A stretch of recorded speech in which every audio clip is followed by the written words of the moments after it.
자, 2025학년도 수시 원서 접수가 마감되었습니다. 자, 이번 한 주간 동안 마음고생 많이 한 우리 수험생들, 우리 학부모님들, 그리고 우리 고3 담임선생님들 모두 수고 많이 하셨습니다.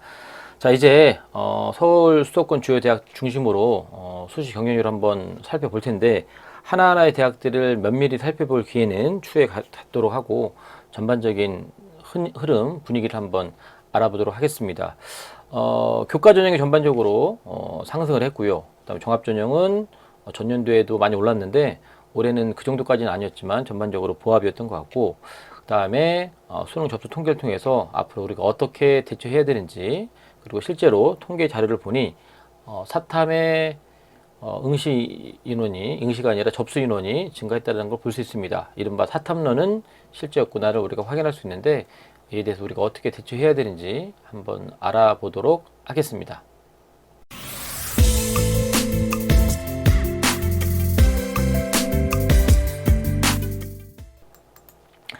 자, 서울 주요 대학들 한번 알아볼 텐데요. 자, 서울대학교하고 고려대학교는 이미 이전 영상에서 한번 피드백을 해봤는데, 일단은 서울에 소재하고 있는 대학들, 수도권의 주요 대학들 한번 알아볼 텐데, 빨갛게 표시된 것이 전년도 대비해서 상승한 부분이고, 그 다음에 파란색 부분이 하락한 부분입니다.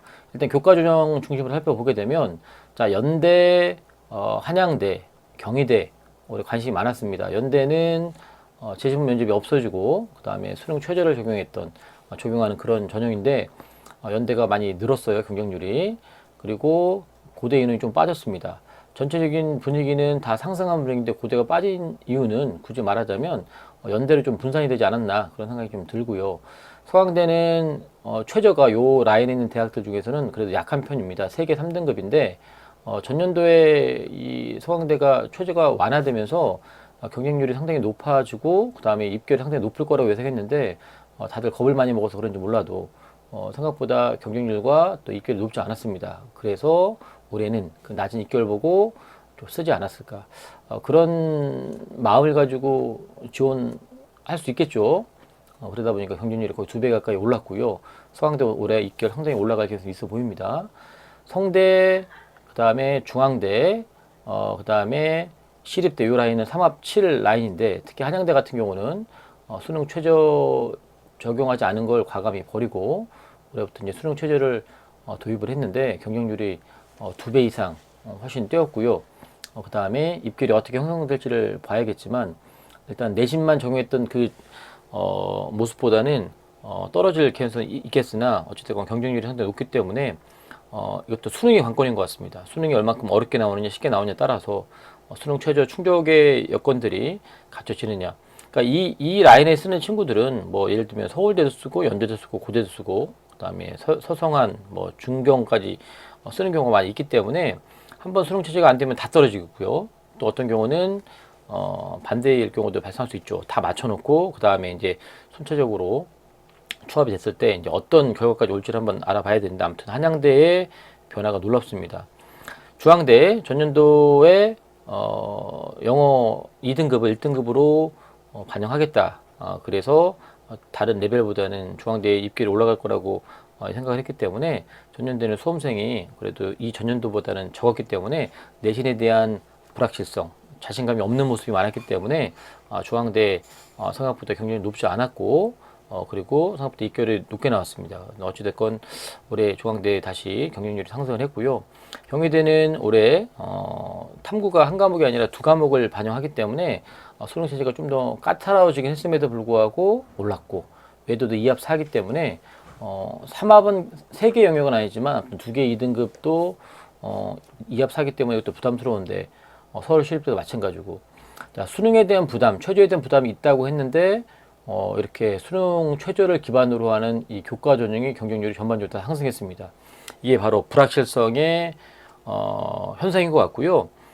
최저만 맞추면 되겠다라고 하는, 내신이 안 좋아도 최저만 맞추면 되겠다고 하는 그런 이유 때문에 경쟁률 상승이 있지 않았나라는 생각이 들고, 또 한편으로는 씁쓸하지만 이 전형에 적합하지 않은 내신의 학생들이나, 또는 실제로 우리 6월달, 9월달 모평 기준으로 봤을 때 수능 최저가 충족이 되었기 때문에 지원했다면 그래야 그나마 뭔가 버틸만 한데, 이번에 9월달 모평이 아직 결과는 나오지 않았지만 같이 시험한 결과 난이도가 너무 쉬워서 약간 우리 학생들로 하여금 허세를 부릴 수밖에 없게 만든 어떤 평가원의 어떤 책임도 일정이 있다고 봅니다.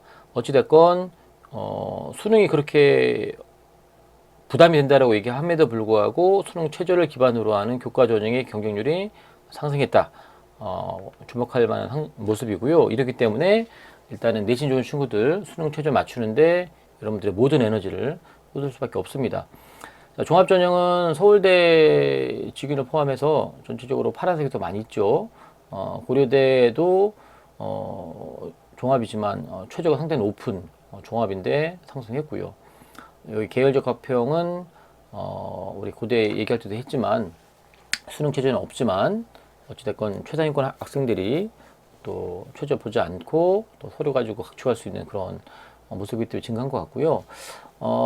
서강대는 전년 대비해서 종합이 좀 올랐지만 성대, 그다음에 한양대 같은 경우는 올해 작년까지 일반 전형으로 서류만 가지고 뽑았는데 올해는 추천형과 서류형을 이렇게 나눠서 보게 되는데 어쨌든 한양대에 대한 변화로 인해서 경쟁률은 많이 상승했고요. 그 다음 이 대학들은 전반적으로 종합전형은 좀 소폭 하락하는 분위기입니다.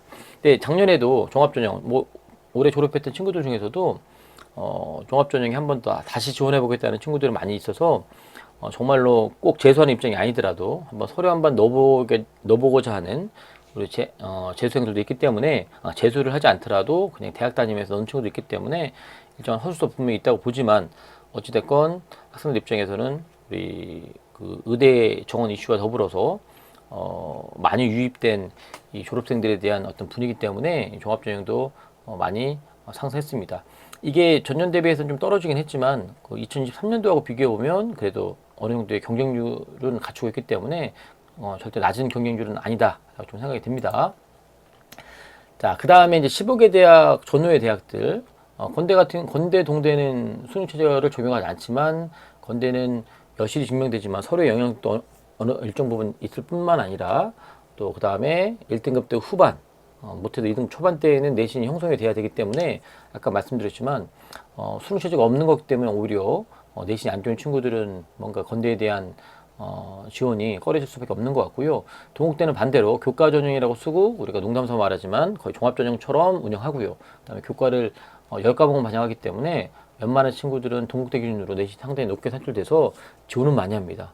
지원 대비 합격률은 그렇게 높지 않았어요. 작년에 제가 3학년 분양했을 때도 동국대의 학교장 추천 전형으로 그렇게 많은 합격자가 나오진 못했지만 아이들이 상당히 선호하고 그리고 많이 눌러서 지원을 많이 자제를 시키긴 했지만 전국적인 분위기에서는 동국대는 전년 대비는 올랐다. 홍익대도 3합 8이기 때문에 이것도 최저 맞추기가 만만치 않은데 올랐고 국민대, 숭실대, 세종대 요 라인들 국민대는 2합 5, 6 이렇게 하죠. 숭실대는 2합 5 전년보다 인문이 하나 완화가 되었고 그 다음에 세종대는 2합 6이죠. 전년도에는 자연히 2합 7인데 올해 2합 6으로 좀 강화되었죠. 과기대 2합 7. 광운대 놀랍습니다. 그죠? 올해 광운대 쓴 친구들은 상당히 마음이 떨릴 겁니다.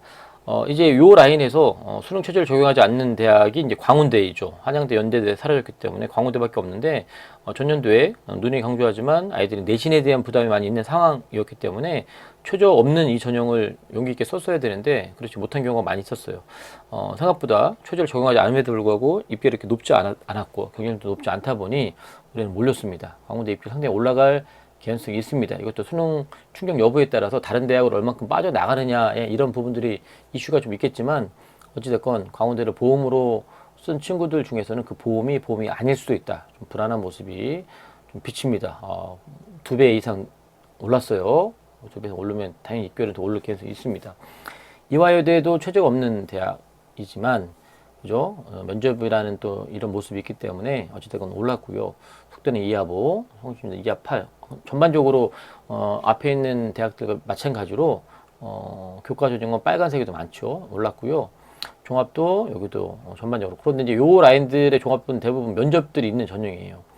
앞에 있는 대학들은 뭐 면접이 있기도 하지만 면접이 없는 그런 대학도 있죠. 중앙대 같은 경우도 면접이 없고요. 경희대는 있고 하지만 전반적으로 면접이 있는 전형들은 좀 종합전형이 경쟁이 떨어진 것 같고 아이들 입장에서는 좀 번거롭잖아요. 반대로 이제 여기 이쪽 라인들의 면접들이 대부분 있는데 단계형이죠. 전반적으로 떨어졌습니다. 수능에 집중하려고 하는 그런 모습도 있겠고 그 다음에 교과로 좀 분산된 효과도 어느 정도 있는 것 같고요. 종합이 두 개 있는 대학도 있지만 그렇지 않은 대학들은 논술 한번 적어봤는데 논술도 경쟁률이 오른 데 있고 뭐 떨어진 데 있겠지만 전반적으로 수능 최저를 기반으로 하는 그런 논술들이나 이런 것들은 좀 증가한 것 같고요. 아무튼 이렇게 분산이 좀 되었습니다. 수도권 이제 서울에 있는 대학들 상명대는 이제 뭐 이합실에 서울에 있는 대학이긴 하지만 가천대는 제가 이전 영상에서 장사의 신이라고 말할 정도로 이번에 지역 균형 전형 진로 선택 과목만 가지고 환자가 그랬는데 전년 대비해서 2배 늘었어요. 2배 가까이. 상당히 장사를 잘 한 거죠. 그 다음에 가천 바람개비 전형은 전년보다 떨어지긴 했지만 그럼에도 불구하고 여전히 경쟁이 높은 거고요. 논술 전형 같은 경우는 뭐 정말로 올해는 이제 논술로만 뽑고 약수형 논술의 대표 주자 상당히 경쟁률은 잘하고 아무튼 입학처 관계자들이 상당히 머리가 좋은 것 같습니다. 어찌됐건 학생들을 많이 불러 모았어요. 가천대. 자, 경기대는 최저가 있는 교과 전형과 최저가 없는 학교장 추천 전형이 있는데 소폭 하락을 했고요. 가톨릭대 소폭 상승, 명지대도 최저가 없는 전형인데 둘 다 교과 전형이 둘 다 소폭 하락을 했습니다. 특히나 전년도에 교과 면접 전형의 입결이 상당히 높았습니다. 올해는 좀 떨어진 것 같고요. 인천대도 최저가 있으면 있는 전형이 교과 전형, 최저가 없는 전형이 지역 균형 전형인데 지역 균형 전형이 우리가 이론적으로 따지면 지역 균형 전형이 최저가 없기 때문에 경쟁률이 또 높아야 되고 그래야 되는데 전년도에 낮아서 올해는 약간 반등 효과가 있는 것 같고요. 아주대가 좀 소폭 하락했네요. 최저 있는 대학들 전반적으로 상승했는데 아주대는 좀 하락을 했습니다. 최저도가 상당히 세죠. 이하 본데 보통 아주대 지원하려고 하는 아이들이 2.5에서 3등급 사이 아이들이 지원하는데 아주대는 떨어졌고요. 다음국대는 반대로 많이 올랐네요. 2합 6이고요. 인하대도 인문 2합 6, 자연 2합 5인가요? 이렇게 최저가 되는데 인하대도 상승했고 한양대 에리카 상승했습니다. 여기서 뭐 아주대만 좀 경쟁력이 좀 떨어진 그런 좀 기현상이 발생했네요. 전반적으로 올랐고 그다음에 수능 최저에 대한 부담이 있는 이런 전형들이 올랐는데 아주대만 좀 떨어졌습니다. 그 이유는 잘 모르겠으나 아무튼 이렇게 떨어졌고요. 종합전형도 소폭 상승, 하락 이런 경향도 있지만 어마무시하게 차이 있는 전형들은 그렇게 많아 보이지가 않습니다. 아무튼 비슷비슷하고요. 1단계 보통 3배, 4배를 뽑기 때문에 면접 전형 있는 전형들은 그 1단계 통과하는 것도 생각처럼 쉽지는 않고 또 상향 평준화이기 때문에 종합에 대한 확신을 아무리 갖는다 하더라도 이건 결과를 지켜볼 수밖에 없는 것 같습니다. 그래서 여기까지 지켜보면 어찌됐건 서울 소재 그 다음에 경기 수도권에 있는 상위권 대학 놓고 보면 수능 최저를 기반으로 하는 교과 전형의 경쟁률이 상당히 올랐다. 이 불확실성을 기반으로 해서 최저만 맞추면 어떻게 하면 해볼만 하겠다라고 하는 이런 거. 그 다음에 우리 N생들이 수능 체제를 기반으로 해서 많이 유입되지 않았나라는 생각이 들고요. 이뿐만 아니라 이미 종합전형에 그런 분위기로도 많이 쓰지 않았나라는 생각이 드는데 전년도 대비해서는 종합전형은 소폭 하락하는 그런 경향성이 있었다. 제가 많은 학과들을 한번 이렇게 조사를 한번 해보고 싶었는데 다 하기는 좀 시간적으로 부담이 있어서 일단 의예과만 살짝 조사했고 한 39개 되는 의예과를 다 조사하기는 어려워서 일부만 한번 해봤는데 의예과는 보통 이 정도의 경쟁률이 나옵니다. 전년도보다는 떨어졌어요. 떨어질 수밖에 없죠. 모집 인원이 1,500명, 이쯤 좀 안 되게 증가한 저게 있기 때문에 증가한 그 분위기가 있기 때문에 아무리 의대 열풍이 불더라도 전년도보다 경쟁률은 오르지 않았습니다. 특히나 서울 소재 대학들은 그 의대 정원 증원에 대한 혜택을 없는 대학임에도 불구하고 그 흐름에 편승하여서 경쟁률이 오른 대학들이 꽤 됩니다. 그죠? 서울대 포함해서 이렇게 빨갛게 되는 것들이 전년보다 경쟁률이 올라간 거고요. 파란 부분이 경쟁률이 떨어진 겁니다. 여기는 인원수에 대한 변화가 없어요.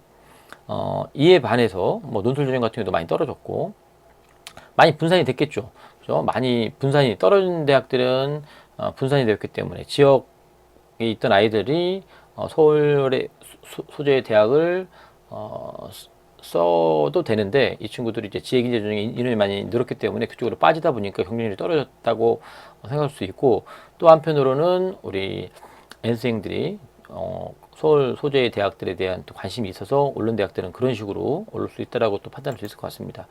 하지만 우리 수도권부터는 이제 전년 대비해서 인원수가 많이 지원이 됐죠. 특히 지방에 있는 대학들은 엄청나게 지원을 한 경우가 있기 때문에 전반적으로 파란색이 더 많아요. 그죠? 인원이 늘었기 때문에 전년 대비 똑같은 숫자가 지원하면 경쟁률 떨어질 수밖에 없는데 숫자만 따져보면 지원하는 인원은 많이 있지만 워낙 증가된 인원이 있기 때문에 경쟁률은 전반적으로 낮아 보입니다. 이렇게 일부 소수 뽑는 경우는 이렇게 되게 많이 경쟁률이 높아진 것처럼 보이지만 어찌됐건 전년 대비해서 상승폭보다는 경쟁률이 떨어진 부분이 더 많은 것 같다. 그래서 제가 뭐 다 조사하지는 않고요. 그냥 충청권까지만 한번 대충 살펴봤는데 이게 이제 의대 요번에 분위기 한번 보시면 될 것 같고요. 이런 여파들이 다른 대학, 다른 전형 어떻게 미쳤는지는 제가 시간을 두고 한번 분석을 한번 해보겠습니다. 자, 의대가 됐든 아무튼 교과 전형이 됐든 또는 종합 전형이 됐든 다 이게 연관이 있을 수밖에 없는데 일단 우리 고3 학생들이 지금 이 입장에서 이 상황에서 할 수 있는 거는 준비할 수 있는 거는 수능 최저를 어떻게 맞추느냐 아니면 또 정시로 가는 친구들은 수능을 어떻게 점수를 유지하느냐가 관건입니다. 이제 수능 원서 접수가 다 끝이 나고 9월 6일인가 끝이 났죠. 그리고 이제 통계가 발표가 됐는데 결론부터 말씀드리면 전년 대비해서 18,000여 명이 증가를 했습니다. 2014년도에서 2025년도, 2023년도에서 4년도로 이렇게 넘어갈 때는 한 3,000여 명이 증가를 했어요. 그때는 전체적으로 숫자가, 재학생 숫자가 많이 줄어서 증가폭이 별로 크지 않았음에도 불구하고 킬러무랑 배제라고 하는 그런 어떤 사회적인 분위기 때문에 아무튼 이 졸업생이 상당히 많이 증가를 했죠. 그래서 이 졸업생과 검정고시 포함해서 한 전체 응시자의 한 35%가 이런 되게 무시무시한 우리 졸업생과 또 검정고시생이라는 생각을 했는데 올해는 그거보다는 재학생의 숫자가 많이 늘었기 때문에 재학생 대비해서 퍼센테이지는 조금 소폭 하락을 했지만 전체적인 숫자는 재학생 포함해서 18,000명 증가했다. 재학생이 14,000여 명 증가했고요. 졸업생이 2,000여 명 증가했습니다. 그런데 우리가 전년도에 그 재학생 숫자가 거의 역대 최저였기 때문에 이 학생들이 재수하는 숫자가 적어져야 되는데 마찬가지로 의대 열풍, 의대 증원 그런 이슈로 인해서 그럼에도 불구하고 2,000여 명 증가했고 검정고시는 매년 증가하고 있는 추세입니다. 그래서 어찌됐건 한 3,000여 명, 한 4,000여 명 가까이 이제 졸업생과 검정고시 증가했고 그 다음에 재학생에서 14,000명 이렇게 증가해서 2024년 대비해서는 18,000명 증가를 했습니다.